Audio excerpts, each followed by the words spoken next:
পিরোজপুরের এক শান্ত গ্রামে রাহুল নামে এক কৌতূহলী ছেলে পড়ে একটি ছোট্ট স্কুলে। মাটির দেয়াল, কাঠের বেঞ্চ আর সবুজ কালো বোর্ড, কিন্তু তার প্রিয় পাঠ হয় ক্লাসরুমের বাইরে। প্রতিদিন বিকেলে স্কুল শেষে রাহুল হাঁটে মাঠের কিনারায়। সেখানে দাঁড়িয়ে আছে একটি পুরনো আম গাছ, নীরব, ছায়াময়, জ্ঞান ভরা। এই গাছের ছায়ার মতোই শান্তি ছড়ায় শিক্ষা, আলো ছড়ায় জ্ঞান, আর জ্ঞান ছড়ায় ভালোবাসা। একদিন জলি ম্যাডাম বললেন, আজ আমরা বই ছাড়া শিখব। শিশুরা অবাক। লাবু বলল, তাহলে শিখব কিভাবে?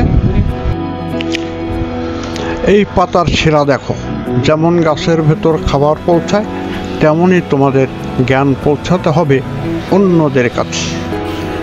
তিনি দেখালেন পাখিরা কিভাবে একসাথে ওড়ে, কৃষক কিভাবে গাছের ছায়ায় বিশ্রাম নেয়, আর প্রকৃতি কিভাবে শেখায় সহযোগিতা, ধৈর্য আর কৃতজ্ঞতা।